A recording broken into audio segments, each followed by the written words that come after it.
Hello everyone, I'm Joe Cronin. Season 15 of the Toss-Up continues right now. We're talking Indiana soccer today, or football if that's what you prefer. Either way, buckle up. We got a great show coming up for you on the Toss-Up.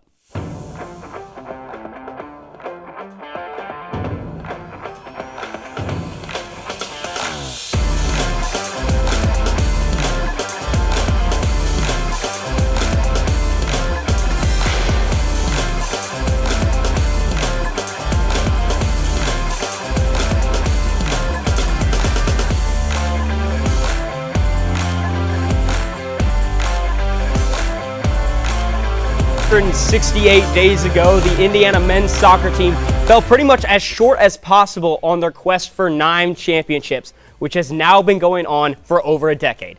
Flash forward to the present, and the Hoosiers see a mix of old and new faces as the 2023 season is in full swing. Joining me here today to break down the squad is our very own IUSTV reporter, Josh Pose, our very own producer and IUSTV soccer reporter, Miss Kara Adams, and of course, co-director of the Hoosier Network, belated birthday boy, and soccer guru, Mr. Austin Platt. Wow. Pleasure having all of you here today. Thanks for having us. Yeah, so we will jump right into things. 4 games have been played through the season. The Hoosiers are now 2-1-1 on the year. They're coming off that win against Seton Hall. Josh, I'll go to you first. What is your impression on the team for the first 4 games? I've really liked what I've seen, Joe. It's been really good to start. I mean, the offensive side of the ball, not great. They haven't been finishing very well. But the defensive side of the ball, the center backs of Hugo Bacharach and Joey Mayer have been fantastic. Carol? Right, I agree with Josh on that. I think they started a little shaky. They always kind of have to really get through the first couple games, I feel like, to really find their groove. But like you said, backline looks solid. That new addition of Hugo is huge. Not to mention offense, I think they're still kind of trying to find that last key player to kind of be their consistent scorer. Last year they had Ryan Wittenbrink. You knew he could always get the goal if you needed one. So I think they're still trying to finalize that last player for that goal. But I think they've started off pretty strong. You got to be careful at the beginning of the season because everyone's working through the same kinks. But this Indiana team continuously, year in and year out, plays one of the toughest non-con schedules. And we've seen it. 4 tough teams they've played. They've basically dominated possession, and most of them dominated the shots. Been unable to kind of find that scoring touch. But I think they played really well, and they've shown against the Washington team that they kind of dominated that match, even though the result didn't go their way. You got to be really impressed with the first 4 games. I do want to touch up on that Washington game just a little bit because that's going to be a future Big Ten opponent, which is very odd to think about just in a year's time. But Platt, I'll go right back to you. In that Washington game, what did you like and what did you not like from the Hoosier squad? Well, I think the fact that Indiana was able to dominate the possession against Washington, we saw in years past this Indiana team relies a lot on speed and sometimes on the counterattacks to win those free kicks and those set pieces, which we saw them do very well with last year. Of course, the Bezeras and the Wittenbrinks really helped them in that department, but they really did very well with possession. The only thing they couldn't do was just put the ball in the back of the net. There were chances inside the 6-yard box, inside the 18, and on one counterattack, a rare mistake from a freshman, and the ball gets put in the back of the net. But yeah, that Washington game showed that they can really dominate a top team in the country, a team they lost to a few years ago in the Sweet 16, and they were oh so close, but just couldn't get anything. Yeah, the Bills certainly bumping that night, dance marathon night. Carol, what are your thoughts from that game? Yeah, I agree with Austin. I think they showed a lot of good promise, and even Coach Yeagley said it after the game in the presser, just kind of like they really dominated that whole game, held possession majority of the time, just that one little key mistake from freshman Alex Barger, who's had a great season so far. I mean, it's just kind of a freshman little, maybe rookie mistake you could say in such a big game, but it shows a lot of promise for the team going forward that they can really hang with a top 10 team like that, and they're getting back in their groove. So. Josh, what'd you notice from the Hoosiers and the Huskies? See, I don't want to be the negative guy here, but at the end of the day, they kept a team that was not as good as them in the game. They didn't finish their chances. They didn't finish, and then that's what happens when you keep a team in the game. You end up losing a tough game like that. Yeah, so Austin highlighted it a little bit earlier when he was mentioning this non-conference schedule. And there are some tough teams that the Hoosiers play, a lot of ranked opponents in the United Soccer's coaches poll. Carol, go to you first. What is the importance of this really tough non-conference schedule that Indiana has been playing really in the Todd Yeagley era? Well, it definitely prepares them for Big Ten season for sure, because any game in the Big Ten is going to be a tough one. Like when people say, oh, well, maybe Northwestern's not as good as like Rutgers or Maryland, it's still a tough game. Any game in the Big Ten is tough. And games like this in non-conference play and kind of their preseason before Big Ten play just gets them ready for College Cup and just for that NCAA tournament. It's best to play hard teams because then you know what you need to work on. Josh, I'll bring it back to you. Once again, a lot of ranked opponents. How does that go moving forward for Indiana? Yeah, like Kara said, it helps with the Big Ten, but like she said, the tournament. You're going to see these teams in the tournament. Notre Dame, you'll see in the tournament. Washington, you saw in the tournament a couple years ago. These are really good quality opponents, and if you can beat them or play with them, it's just the film that you might have on them too. If you tie them, you beat them, you lose to them, you have film on these opponents for the tournament.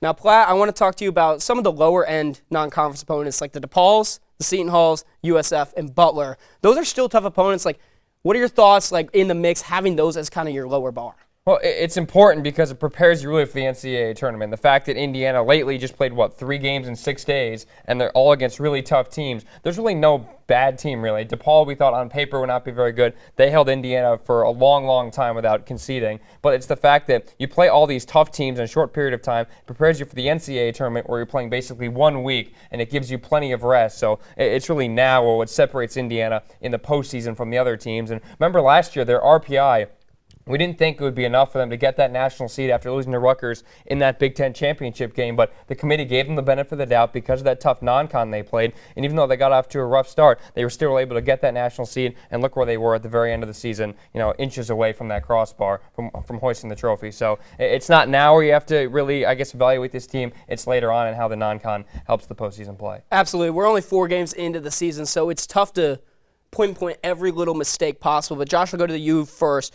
What has been the biggest weakness or Achilles heel of this team through the first 4 games, the reason why they tied to Notre Dame possibly and why they lost to Washington? I think we might all agree on this one, but it's the finishing in the attacking third. It's been poor at best, in my opinion. They have to finish in the attacking third because they're holding 70% of the possession of each match we've seen this year. They have to finish because they'll end up tying these games or end up losing on the counterattack like we saw against Washington. Carol? Yeah, Josh said it. It's kind of like just that final key player or just key finishing in the final third. Last year you had Ryan Wittenbrink. Previous years you had Victor Becerra.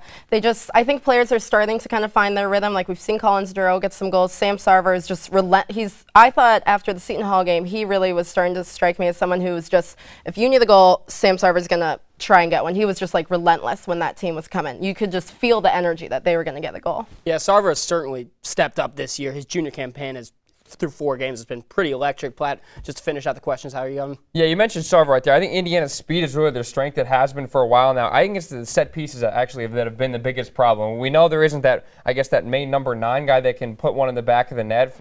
Indiana was spoiled by Wittenbrink. He had a breakout season last year when no one expected it because the year before he couldn't even play all 90 minutes. But for me, it's the set pieces. The Nick Sextock throw-ins last year were important. We know that Wittenbrink scored some great free kicks against Maryland on the final day of the regular season. For me, they have the speed and they have the ability to win those set pieces. The crosses just need to be better. I think that's a big reason why the scoring has just not quite been there quite yet. Now I want to transition more towards a player focus. And rather than just asking who the best player is, I think with soccer it's kind of hard to determine who the best on the field is. I want to say impactful. Who is making the biggest impact game in and game out? Carol, I'll go to you first. For me, it's going to be Brett Beebe. I think he's just been a consistent player for Indiana ever since he's gotten here. He's played right back, left back, center back, everything.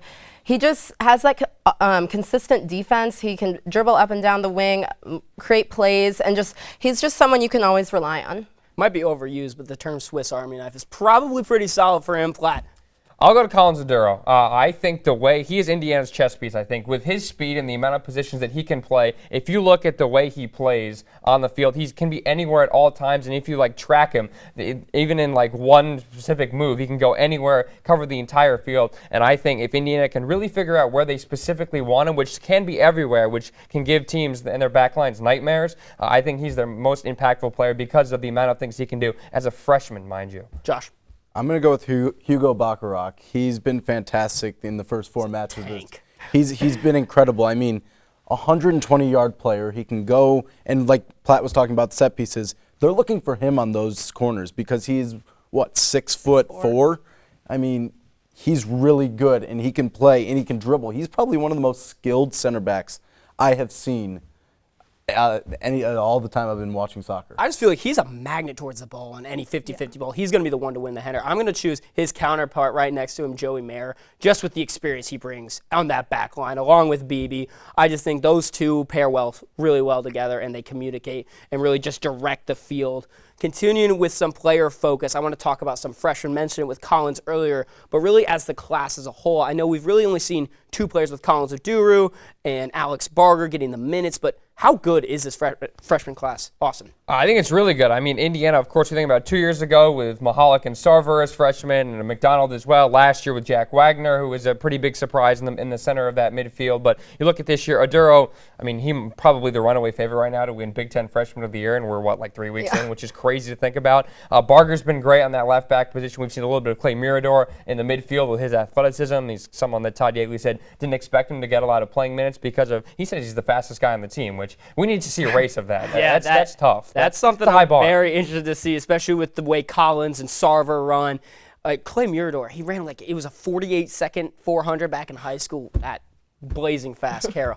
Yeah, I agree with Austin. This kind of freshman class kind of reminds me of like Tommy, Sam, and Patrick, just that kind of trio, because we've seen Collins, we've seen Barger, and now we're starting to see a little bit more of Clay Mirador, and they strike me as just a consistent, strong class. I mean, any class Yeagley brings in is just going to be just as good as the one before it. Josh. It's just crazy to think that there's 11 teams that had a better freshman class according to Top Drawer Soccer. I was looking at that. They're 12th. It's just incredible. These guys, just looking at the starters, Barger and Oduro, they've been fantastic, and I can't wait to see them grow over the next 4 years or so. Yeah, I think with all the praise that Oduro's been getting because of his goal-scoring ability has overshadowed Barger a little bit to come in as a starting defender as a freshman. I think is pretty impeccable. That's going to wrap up the first segment. We'll be right back. Stay tuned. We got a super special segment coming up, brand new on the Toss-Up.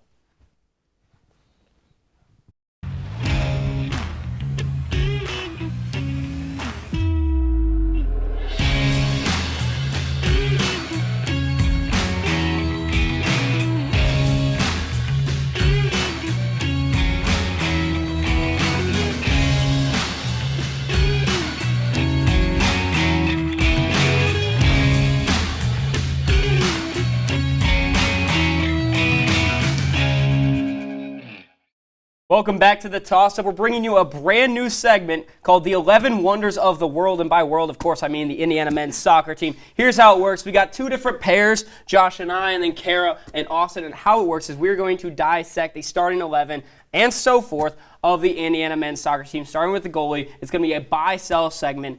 This pair will start. All right, JT Harms, I'm going to buy him because his communication with his back line is so good.